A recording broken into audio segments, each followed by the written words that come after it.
Hello my dear students, very good morning to all of you. So today is 23 January 2021 and today we will do worksheet number 152.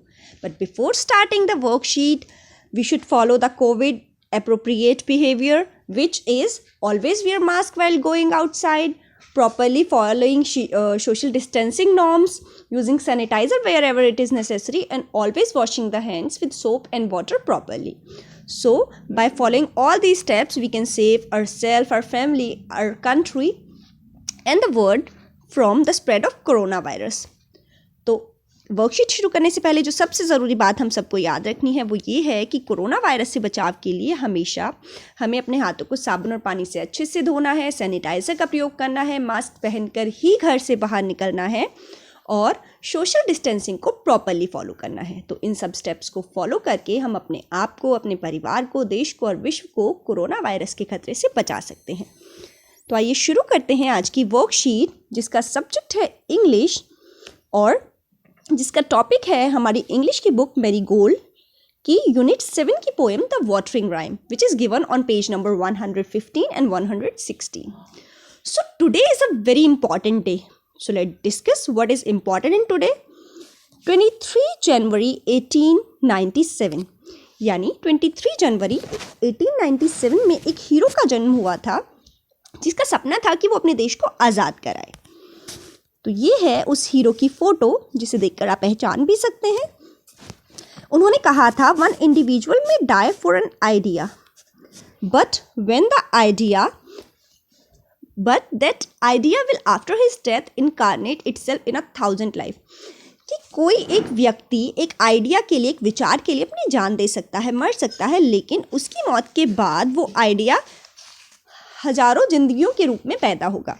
यानी सुभाष चंद्र बोस का idea था, विचार था कि वो अपने देश को आज़ाद कराए। उन्होंने आज़ादी की लड़ाई में अपनी जान दे दी, लेकिन उनकी शहीद होने से इंस्पायर होकर हज़ारों लोग, लाखों लोग इस आइडिया के साथ फिर पैदा हुए कि अब हम अपने देश को आज़ाद करा के ही मानेंगे।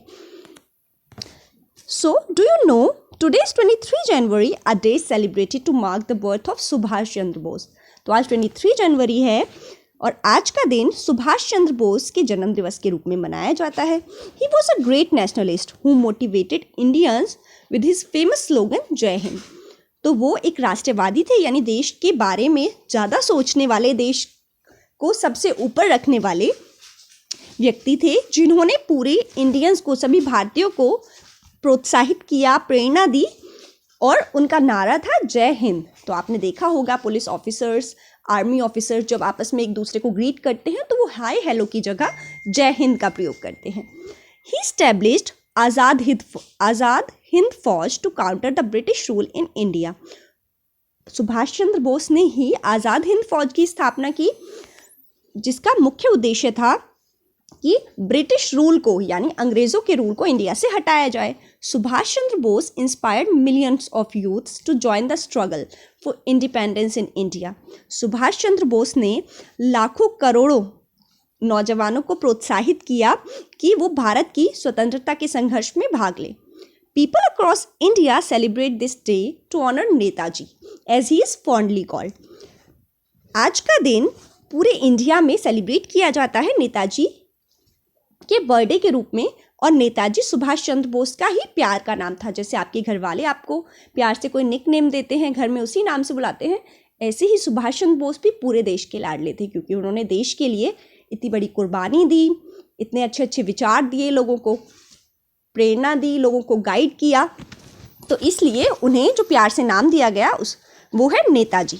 तो आगे से आप कभी नेताजी नाम सुनो तो आपको पता होना चाहिए कि नेताजी नाम सुभाष चंद्र बोस के लिए यूज़ किया जाता है। So let's come to today's worksheet now. Good morning dear children, let us read more about the watering rhyme. तो आओ प्यारे बच्चों, हम वाटरिंग राइम पोएम के बारे में थोड़ा और पढ़ें। This part tells us about where and how to water a plant to make it grow well. तो इस पार्ट में हमें पता चलेगा कि प्लांट्स को किस तरह पानी दिया जाता है जो उनकी बढ़ने में अच्छी तरह मदद करे। Read aloud the lines from the poem given below. अब नीचे दी गई लाइन्स को जो पोएम में पेज नंबर आपकी बुक में 116 पेज पे दी गई हैं उनको ज़ोर से पढ़ते हैं। Also when you water at the roots flowers keep their mouth where we should wear our boots. यानी जब हम पानी देते हैं तो हमें पौधों की जड़ों को यानी रूट्स को पानी देना चाहिए। Flowers keep their mouth where we should wear our boots, यानी हमें पौधों की जड़ों को पानी देना चाहिए। Flowers keep their mouths where we should wear our boots. आपने देखा होगा जो फ्लावर्स हैं वो पौधों की जड़ों से पानी लेते हैं, यानी उनके बॉटम वाले हिस्से से। हमारा जो बॉडी का सबसे बिलो वाला पार्ट होता है यानी हमारे जो फीट होते हैं वहाँ हम तो बूट पहनते हैं, शूज़ पहनते हैं, लेकिन फ्लावर्स का सबसे बॉटम वाला जो पार्ट होता है बॉडी का वो उनका माउथ होता है।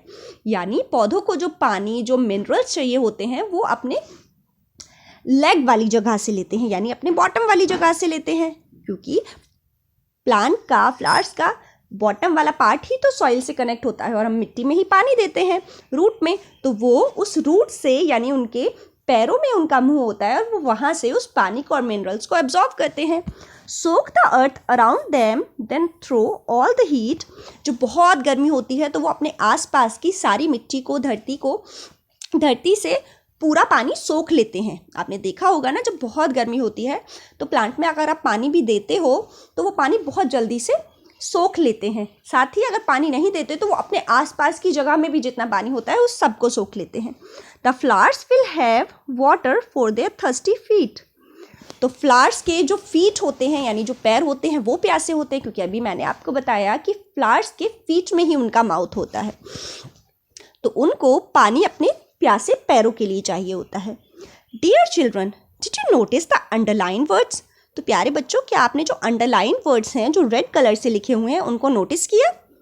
You guessed it right, they are the plural forms of the words. वो शब्दों की प्लूरल फॉर्म है। प्लूरल का मतलब होता है हिंदी में बहुवचन, यानी एक से ज़्यादा। Example, root roots, mouth mouths, boot boots, flower flowers. A singular noun refers to only one person, place और thing। जो singular noun होता है यानी root, mouth, boot, flower, उससे किसी भी एक person, place या thing यानी वस्तु, व्यक्ति या स्थान के बारे में पता चलता है। A plural noun refers to more than one person, place और thing। लेकिन जो प्लूरल नाउन होता है उससे एक से ज़्यादा व्यक्ति, वस्तु या जगह के बारे में पता चलता है। So that is the difference between singular and plural. Singular, you can relate singular with single. तो आप सिंगुलर वर्ड को रिलेट करके याद रख सकते हैं सिंगल के साथ। सिंगल का मतलब होता है एक, तो सिंगुलर का मतलब है, सिंगुलर नाउन का मतलब है किसी भी एक व्यक्ति, वस्तु या जगह के बारे में बात की जा रही है। जैसे मैं आपको बोलूँ बॉय, बॉय मीन्स एक लड़का, गर्ल मतलब एक लड़की। वहीं प्लूरल फॉर्म जो है वो एक से ज़्यादा व्यक्ति, वस्तु या चीज़ों के बारे में बताती है, जैसे गर्ल्स। तो इसका मतलब मोर देन वन है, एक से ज़्यादा है, तभी तो उन्हें गर्ल्स बोल रहे हैं। Most singular nouns needs S और E S at the end to become a plural. तो ज़्यादातर जो सिंगुलर नाउन है उनको प्लूरल बनाने के लिए एस या ई एस की ज़रूरत पड़ती है। जैसा कि आप ऊपर वाले वर्ड्स में देख सकते हो, रूट सिंगुलर है और रूट्स हमने पीछे अगर एस लगा दिया तो ये प्लूरल फॉर्म बन गई। Similarly flower flowers, mouth mouths, boot boots. तो यहाँ हमने सिंगुलर नाउन को प्लूरल बनाने के लिए बस एस का प्रयोग किया है। For example, flower flowers, student students, garden gardens etcetera. Write the plural of the following words. अब आपको नीचे दिए गए वर्ड्स के प्लूरल फॉर्म लिखनी है और उसके लिए बस आपको एस या ई एस की ज़रूरत है। तो अब हमें ये देखना है कि किन वर्ड्स के पीछे हमें एस लगाना है उसे प्लूरल बनाने के लिए और किस वर्ड के पीछे हमें ई एस लगाना है उसे प्लूरल बनाने के लिए। So these are the words desk, tree, girl, eye, branch, fox, peach, watch. तो इन सारे वर्ड्स को हमें सिंगुलर नाउन से प्लूरल नाउन में चेंज करना है। प्लूरल नाउन्स, अब plural nouns names more than one person, place और थिंग। यानी प्लूरल नाउन में हमें एक से ज़्यादा व्यक्ति, वस्तु या जगह के बारे में बताया गया होता है। So let's have some more fun by doing exercise given on page number 95 on your English workbook. तो इसकी ज़्यादा प्रैक्टिस के लिए आप अपनी इंग्लिश की वर्कबुक का पेज नंबर 95 करें ताकि आपकी प्रैक्टिस अच्छे से हो जाए. तो आपको इन सारे वर्ड्स के प्लूरल फॉर्म लिखने हैं.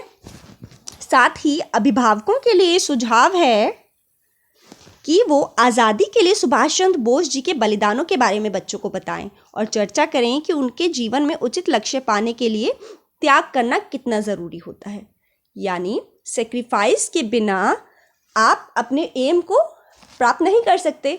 फॉर एग्ज़ाम्पल, अगर आपको स्टडी करके कोई हायर पोजीशन लेनी है तो उसके लिए आपको अपनी नींद को, अपने जो आप एक्स्ट्रा टाइम बातों में या फ़ोन में वेस्ट करते हो, आपको उसको इन्वेस्ट करना पड़ेगा अच्छी जगह. तो आपको अपनी उन सारी हैबिट्स को सेक्रीफाइस करना पड़ेगा.